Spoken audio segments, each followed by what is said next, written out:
율법 중 가장 큰 계명이다. 오늘 이 말씀의 제목을 통해서, 또한 이 말씀을 통해서 하나님의 크신 뜻을 보게 되기를 주의 이름으로 축원합니다. 말씀을 듣는 자들은 말씀을 통해서 뭘 깨달아야 한다? 하나님 뜻을 깨달아야 한다는 거예요. 하나님 뜻을 아는 게 중요한데, 사실은 우리가 그렇게 하고 있지 않은 줄 알고 있지만 사실은 어떻게 하고 있느냐? 자기가 가지고 있는 가치관 속에, 자기가 생각하고 있는 그 틀 속에 하나님 말씀을 거기다 끼워 넣습니다. 이게 깨어지지 않으면요, 왜 수십 년 동안 신앙생활을 해도 여전히 그 자리에 있느냐? 자기의 생각의 그 틀 속에 하나님 말씀을 끼워 넣으니까, 심지어는 어떻게 듣느냐? 목사님이 내가 생각하고 있는, 내가 뭐 하려고 하는데 오늘 내한테 이렇게 말씀하시네. 어떻게 알고 내한테 지금 이렇게 하지? 그 틀 안에다 가두는 거예요. 그 말씀을 자기가 듣고 싶은 대로 듣는 거죠. 하나님의 말씀이 살아있는 검이 되어서 자외의 날선 어떠한 것보다 예리해서 우리의 심령골수를 찔러 쪼개야 되는데, 반대로 어떻게 하냐면 우리에게 맞도록 요리를 해서 말씀을 듣고 싶은 만큼만 딱 오려서 듣는 거예요. 그러니까 듣고 싶은 만큼만 듣는 거죠. 근데 하나님 앞에 올 때는 오늘 좀 좋은 말씀 없을까? 은혜를 좀 받을 수 없을까? 이렇게 하고 왔다가 갈 때는 자기가 요리해가지고 듣고 싶은 만큼만 딱 들고 가버리는 거예요. 그러니까 하나님 뜻이 아니고 내 뜻이 이루어지는 거예요. 하나님 뜻을 깨닫는 게 아니고 내 뜻을 깨닫고 내가 원하는 만큼을 취해가는 겁니다. 이게 심각한 병인데요, 수십 년 동안 신앙생활을 했다는 사람, 신앙생활을 오래 하면 오래 할수록 이 병이 심한 거예요. 하나님 말씀 앞에서는요, 내 생각을 내려놓는 훈련들을 해야 합니다. 하나님의 말씀 앞에 내 뜻을 내려놓고 내 생각을 내려놓고 하나님의 뜻 앞에 내 생각들을 맞추려고 해야 되는 겁니다. 보게 되기를 주의 이름으로 축원합니다. 뭘 내려놓으라? 내 생각과 내 뜻을 내려놓자. 본문의 말씀 보겠습니다. 마태복음 22장 34절에 예수께서 사두개인들로 대답할 수 없게 하셨다 함을 바리새인들이 듣고 모였는데 했습니다. 이 유대인들 중에 우리로 말하면 신학적으로 부딪히는 두 부류가 있는데, 사두개인들과 바리새인들이다. 이 사두개인들은 부활이 없다 하고 바리새인들은 굉장히 율법적이고, 이 사람들이 서로 부딪히는 거예요. 신학적으로 서로 안 맞으니까 계속 싸우는 겁니다. 크게 두 부류가 나눠져 가지고 우리가 최고다, 우리가 더 말씀을 잘한다, 우리가 하나님 더 잘한다, 이렇게 하고 있는 겁니다.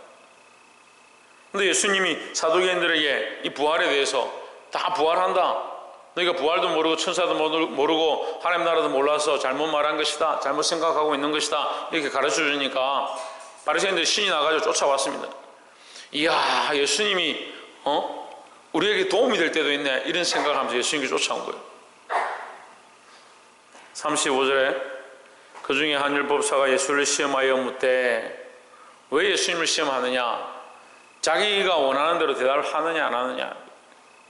여러분, 이게 잘못된 겁니다. 뭐가 잘못됐다고요? 자기가 원하는 대로 듣고자 하는 게 잘못된 겁니다. 지금 예수님께 답을 요청하는데 해답을 누가 가지고 있습니까? 보세요. 이거 지금 문제를 누가 냈는데요? 율법사가 냈죠. 그럼 해답을 누가 가지고 있는 겁니까? 율법사가 자기 안에 해답을 가지고 있는 겁니다. 자기가 답을 가지고 있고 자기가 원하는 대답을 해주면 예수님이 바른 사람이고, 자기가 원하는 대답을 해주지 않으면 이 가짜다, 그렇게 생각하고 있는 거죠. 똑같은 것 같습니다. 문제가 똑같은 것 같고 해답이 똑같은 것 같습니다. 아닙니다, 여러분. 자기가 원하는 답을 요청하고 있고 그 대답을 위해서 시험하는 겁니다. 우리는 예수님이 기준이 되어야 하고 예수님이 해답이 되어야 합니다. 내가 원하는 답을 요청하는 게 아니라 예수님이 원하시는 답 앞에 내 삶을 전폭적으로 내어줄 각오들을 해야 합니다. 그러니까 이게 안 되는 거예요. 내가 드리질 않죠. 기도하라 하면 뭐합니까? 내 뜻을 구합니다. 내가 원하는 해답은 이건데 내 삶에 이것만 해결되면, 내 삶에 이 돈만 해결되면, 내 자식의 문제만 해결되면 하나님 다 될 것 같은데 왜 내게 이 해답을 주지 않습니까? 누가 들고 있느냐? 내가 해답을 들고 있습니다. 이런 답답한 지경이 어디 있습니까? 우리가 예수 그리스도가 모든 문제의 해결자다, 모든 문제의 열쇠다, 우리의 구주시다 얘기하면서 해답은 누가 들고 있냐? 내가 들고 있습니다. 문제의 열쇠도 내가 들고 있습니다. 그러면서 이 율법사가 쫓아와서 예수님께 시험하여서 문제를 냅니다. 자기가 원하는 대답을 해달라고.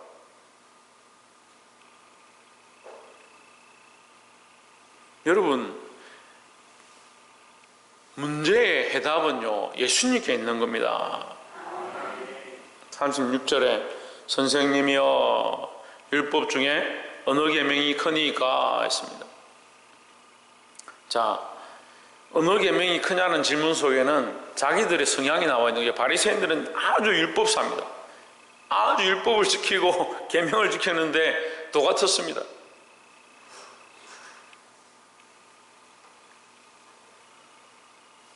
제대로 씻지도 않고 예배 드리고 기도도 하지 않고 마음을 정돈하지 않고 예배 시간에 나와 있으니까 참 답답합니다만, 이 계명을 지키는 율법사들은, 바리새인들은 어떻게 하느냐? 몸을 씻고 항상 하나님 앞에 올 때마다 손발을 씻고 얼마나 율법적으로 행동하는. 그러다가 시간이 딱 되면 시장의 한복판에서라도 서가지고 소리를 지르면서 하나님 앞에 기도하는 거예요. 철저하게 율법적으로 사는 겁니다.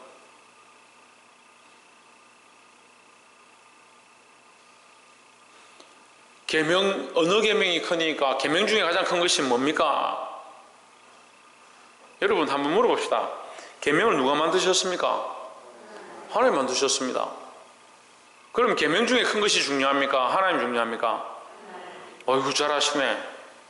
이렇게 대단한 분들이 모여가지고 예배를 드리고 있는데 누가 크냐? 하나님이 큽니다. 그럼 여러분 계명을 깨닫는 게 중요합니까? 하나님의 뜻을 깨닫는 게 중요합니까? 하나님 뜻을 깨닫는 게 중요하죠. 계명을 행하는 것보다 왜 이 계명을 주셨는가? 왜 우리에게 이 계명을 허락하셨는가? 왜 우리에게 이것을 지켜라 하는가? 그 뜻을 보는 것이 더 중요한데 이 사람들은 어디 매여 있느냐? 계명에 매여 있는 겁니다. 결국 계명에 매여 있으니까 계명 밖에 계명 위에 계신 하나님 못 보는 거죠. 한국 교회의 문제가 뭐냐? 교회 속에 갇혀 있는 겁니다. 믿음을 가진 사람들의 모양이 뭐냐? 믿음 속에 갇혀 있습니다. 신앙생활 하는 사람들의 모양이 뭐냐? 신앙 속에 갇혀 있습니다. 신앙의 틀 속에 갇혀서 우리가 이렇게 하면, 어떻게 하면 내가 정성껏 헌금 모아서 드리면 복 주실 거지. 어디에 갇혀 있냐? 복에 갇혀 있습니다. 자기 삶의 축복에 대한 그 틀 속에, 자기 삶의 가치관 속에 자기를 철저하게 꽁꽁 묶어놓고 그게 신앙생활인 줄 착각하고 있는 겁니다.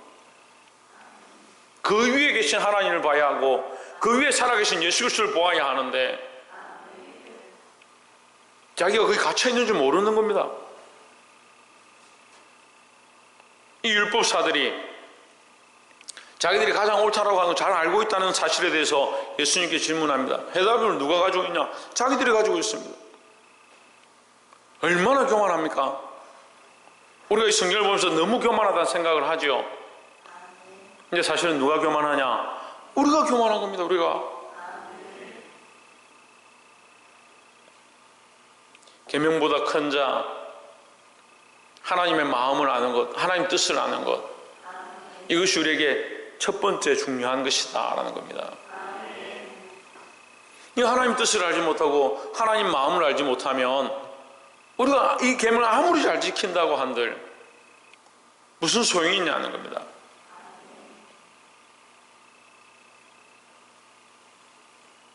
집안에 자녀를 키워보신 분들 있겠지만, 다 자녀가 있는 분도 많이 있겠지만, 자식들이 부모 말도 듣지 않고 늘 사고를 치고 가출을 하고 밖에 나가서 아이들 때리고 경찰서를 들락날락하고 그렇게 하는데, 생일 되면 엄마 사랑해 하고 카네이션 하나 들고 오고, 365일 동안 밖에 나가서 364일 동안 밖에 나가서 사고 치고 말 안 듣고 돌아다니다가 생일만 되면 카네이션 하나 들고 꽃 한 송이 들고 엄마 찾아와서 엄마 생일 축하한다고, 나를 낳아줘서 감사하다고, 그리고 364일 동안 또 사고 치고 다니고, 그게 무슨 자식입니까? 그 자식이 부모의 마음을 잘 아는 겁니까? 여러분, 제가 굉장히 상식적으로 얘기하는 거예요. 신주기 형 그래가 되겠나? 그래. 제가 굉장히 쉽게 얘기하는 겁니다. 우리가 하나님의 마음을 모르는데, 하나님의 뜻을 모르는데 우리가 주의를 지키고 안식일을 지키고 11조를 드리고 기도를 많이 하고, 그게 무슨 필요가 있냐는 겁니다. 그러니까 오늘부터 기도하지 마시고 주일 지키지 말고 11조도 드리지 말고 열심히 성경도 보지 마십시오. 난 아멘 하는 줄 알았네. 아니오죠. 우리가 이것을 행하되 뭘 알아야 하느냐? 하나님 마음을 아는 것이, 하나님의 뜻을 아는 것이 더 중요하다는 거죠. 부모의 마음이 어떻겠습니까? 364일 동안 그렇게 살아가는 것들 볼 때 얼마나 마음이 아프겠습니까? 근데 우리가 이 하나님 앞에 이러한 마음들로 살고 있다는 거예요. 내 뜻대로 계속 살아가는 겁니다. 내가 원하는 대로 살아가고 있습니다. 그러면서 이것이 믿음의 생활이고 이게 잘하는 것이고 착각하고 있는 겁니다. 오늘 바리새인들과 사두개인들이 그러한 삶을 살고 있으면서 자기들이 크다라고 생각하는 거예요. 자기들이 해답을 들고 있다 생각하는 겁니다. 오늘 이 말씀이 듣기에 힘들 수 있습니다. 깨닫기 어려울 수 있습니다. 이게 도대체 무슨 말일까? 그렇게 들릴 수도 있습니다. 왜 그럴 것 같습니까? 우리가 우리의 생각 속에 하나님을 너무 많이 가두고 있기 때문에, 내가 믿음이라는 그 생각 속에, 신앙 속에 하나님을 가두고 있기 때문에 이걸 이해하지 못할 수 있습니다. 여러분, 그것보다 무엇이 중요하냐? 하나님 마음을 아는 것, 하나님 뜻을 알고자 하는 것, 그것이 큰 줄 보게 되기를 주의 이름으로 축원합니다. 37절에 예수께서 이르시되 내 마음을 다하고 목숨을 다하고 뜻을 다하여 주 너의 하나님을 사랑하라 했습니다.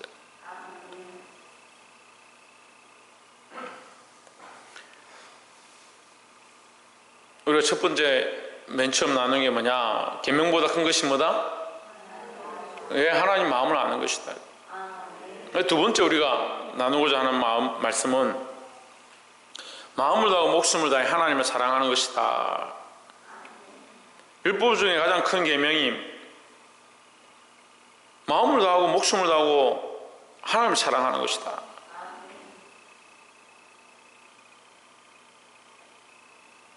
근데 내 마음이 어디 있느냐? 내 목숨을 위해서 뭘 하느냐? 뜻을 다해서 뭘 하고 있느냐? 우리가 그걸 봐야 되는 겁니다. 하나님 사랑해야 된다고 다 알지요. 근데 뭐 합니까? 하나님을 조금 사랑하죠. 하나님 사랑해야 되는 거 아니까 조금 사랑하죠. 근데 마음은 어디 있습니까? 여자친구한테 가요. 마음이 어디 있습니까? 직장에 가 있어. 마음이 어디 있습니까? 자식들한테 가 있어. 마음을 다하고 했으니까 하나님을 사랑하는데 네 마음을 다해라. 모든 생각을 다 하나님께만 집중해라. 목숨을 다하고 네 생명을 다 바쳐 하나님 사랑할 각오가 되어 있느냐? 목숨을 다 바쳐 하나님 사랑할 각오가 별로 안 돼 있죠. 그러니까 자존심 조금 상하면 교회 안 옵니다. 조금 문제가 생기면 예배 안 드립니다. 그러니까 마음을 다하고 목숨을 다하여 하나님을 사랑할 각오가 안 돼 있다는 거죠. 성경은 이렇게 말하는데 우리는 그렇게 하고 있다고 착각하는 겁니다. 왜 그럴 것 같습니까? 첫 번째 말씀드린 것처럼 우리가 우리 속에 해답을 가지고 있어서 그렇습니다. 그 해답이 뭡니까? 자기 나름대로의 신앙의 답을 가지고 있는 겁니다. 나는 이 정도만 하면 신앙생활 잘하는 거야. 내가 언제 이만큼 했어서 나는 이 정도, 올해는 이 정도 하니까 잘하고 있는 거야. 착각하고 있는 겁니다. 마음을 다하고 목숨을 다하고 뜻을 다하여, 뜻을 어디에 두느냐? 하나님께 두는 겁니다. 하나님의 뜻을 이루는 것, 하나님의 뜻을 이루는 것. 내 뜻을 이루는 것이 아니고 하나님의 뜻을 이루고자 하는 것. 그럼 하나님 뜻이 무엇일까? 이제 이렇게 물어볼 수 있겠죠. 하나님 뜻이 무엇일까? 하나님의 아름다운 덕을 선전하는 겁니다. 하나님 아름다운 덕이 뭐냐? 하나님의 행하신 일들을 선전하는 것이다 라고 하고 있습니다. 뭐 하나님과의 관계가 안 되고 하나님을 알지 못하니까 뭘 선전하겠습니까? 하나님 행하신 것을 뭘 알고 그걸 전하겠습니까? 이 첫 번째가 먼저 되어야 합니다. 하나님 마음을 알아야 하고, 하나님 마음을 알면 우리가 마음을 다하고 목숨을 다하고 뜻을 다하여 내 마음대로 사는 게 아니고 하나님을 사랑해서 하나님 뜻대로 살아가게 되어 있다는 겁니다. 하나님을 사랑하는 것은 반대로 이 세 가지를 꾸밉니다. 이 언어상 하나님 사랑이라는 것은 마음을 다하는 것이 하나님 사랑하는 것이고, 목숨을 다하는 것이 하나님을 사랑하는 것이고, 뜻을 다하는 것이 하나님 사랑하는 것이다라는 거죠. 그럼 마음을 허탄한 데 두고 세상에 두고 세상의 부귀와 영화에 두고 육신의 중력과 안목의 중력과 이생의 자랑에 내 마음을 두고 있으면서 하나님 사랑한다? 아니죠. 목숨을 다하고 내 삶의 여러 가지 향락과 즐기는 것들을 위해서 목숨을 다하고 있으면서 하나님 사랑한다? 아니죠. 내 뜻과 내 생각들이 여전히 내 속에 해답으로 자리 잡고 있으면서 하나님 사랑한다? 아니죠.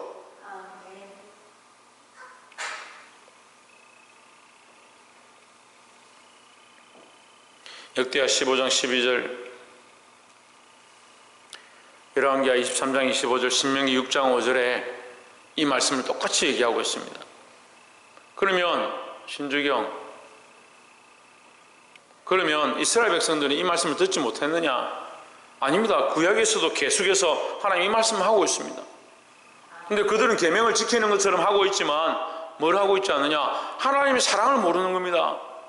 다시 말해서 처음 우리가 나눴던 것처럼 하나님의 뜻을 안다는 것은 곧 뭐냐? 하나님을 사랑하게 되어 있다는 거죠.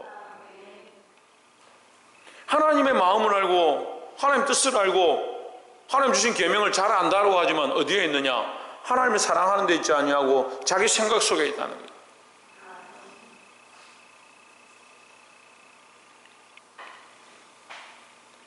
마음을 다하고 목숨을 다하고 뜻을 다하여 하나님을 사랑하시기를 주의 이름으로 축원합니다. 옆에서 한번 봅시다.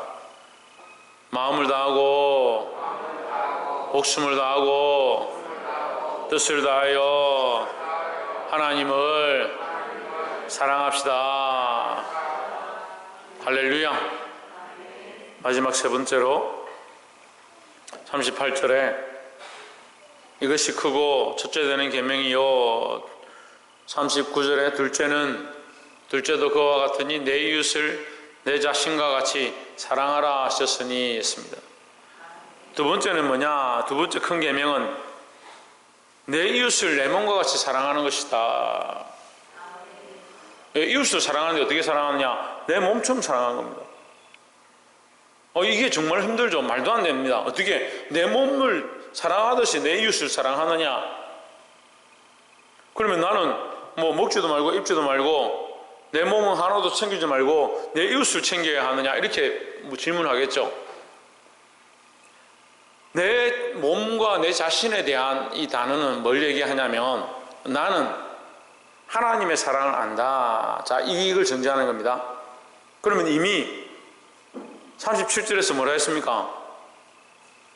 37절 한번 보세요. 내 마음을 다하고 목숨을 다하고 뜻을 다해 주 너희 하나님을 사랑하라 했으니까 내 몸과 내 자신은 누구의 것이 되었습니까? 왜? 하나님의 것이 됐고 하나님 사랑하는 데 썼습니다. 39절 다시 보십시오.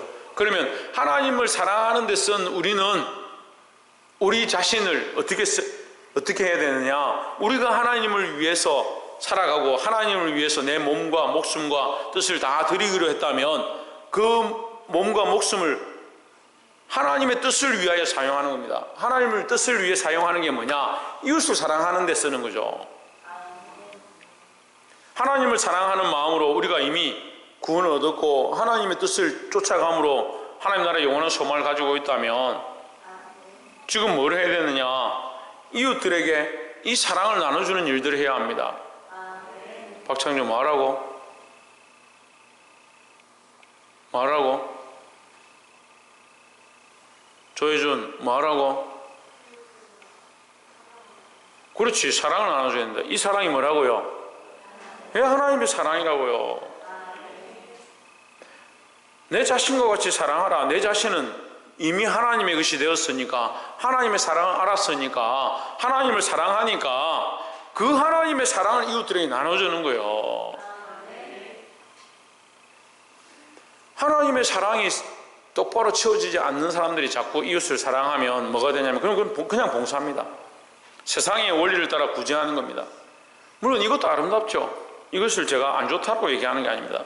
하지만 그리스도인들은 더 나아가서 하나님의 사랑으로 이웃들을 사랑하기 시작해야 된다는 거죠. 하나님의 사랑으로 내 몸은 이미 하나님의 은혜로 구원을 얻었으니까 나는 이미 하나님의 말씀을 듣고 배가 부르니까 가난하고 배고픈 자들, 연약한 자를 돌아볼 수 있는 그런 자리에 서야 한다라는 겁니다. 그러니까 자식들을 어떻게 사랑하냐? 내가 이 자식들을 사랑하고 이게 너무 귀엽고 너무 안타까워서 내가 사랑하는 것이 아니고 그런 게 필요 없다는 게 아닌데 자식들 어떻게 사랑하냐면 하나님의 마음으로 하나님의 사랑으로 사랑하는 겁니다. 그러니까 자식들이 하나님의 마음에서 하나님의 뜻에서 하나님의 말씀에서 벗어나면 그게 더 마음 아파야 하는 거예요. 근데 하나님의 마음으로 사랑하는 게 아니고 세상의 원리로 사랑하니까 내가 내 마음이 이 아이를 보니까 막 마음이 저리다 그래서 사랑하고 있습니까? 그러니까 얘가 하나님을 배반하고 세상으로 가고 타락하고 범죄하고 거기로 가도 아이고 뭐 어쩌겠노 다 그렇게 하는데 니도 그렇게 해라 내버려 두는 겁니다. 왜 그럴 것 같습니까? 기준이 하나님께 없으니까 그런 겁니다. 우리가 마음과 목숨과 뜻을 다하여 주 너의 하나님을 사랑하라 했고 그 사랑으로 이웃을 사랑하라 했는데 내 자신이 여전히 내 거니까 내 이웃을 사랑하는 것도 어떻게 사랑하냐? 내 기준으로 사랑하는 겁니다. 이 내 이웃 속에는요 내 가족도 다 포함됩니다. 내가 아닌 것은 다 이웃입니다. 그러니까 내 자녀도 내 이웃이고 내 부모도 내 이웃입니다. 어떻게 사랑했느냐? 내 몸처럼 내 자신처럼 사랑해야 되는데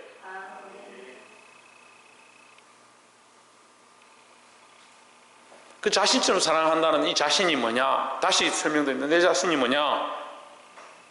하나님을 37절에서 말한 것처럼 목숨을 다하고 마음을 다하고 목숨을 다하고 뜻을 다하여 하나님을 사랑하니까 내 자신은 뭐다?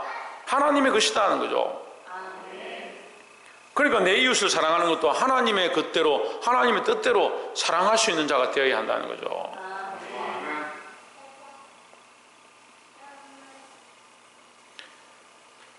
특별히 큰 사랑교회는 이제 아이들이 점점 많아지는데 하나님이 크신 축복인 줄 믿습니다. 예, 아이들이 더 많아지고 더 많이 낳고 또 주일학교도 더 부흥하고 청년회도 더 부흥하시길 바랍니다. 그리고 아이들이 많아지면 우리가 그 아이들에 대한 이 내리사랑이라고 사랑이 생기는데 이 인간적으로 사랑하는 것 한계가 있습니다. 근데 하나님의 사랑으로 사랑해야 되는 겁니다. 하나님 사랑으로 사랑하면 잘못된 건 잘못됐다 틀린 건 틀렸다 너 이렇게 가면 안 된다 그렇게 해야 되는데 세상의 기준으로 사랑하니까 자꾸 타협하는 겁니다. 괜찮습니다 뭐 아멘 하는 거죠. 안 하는 사람보다 훨씬 낫지. 안 하고 졸고 지금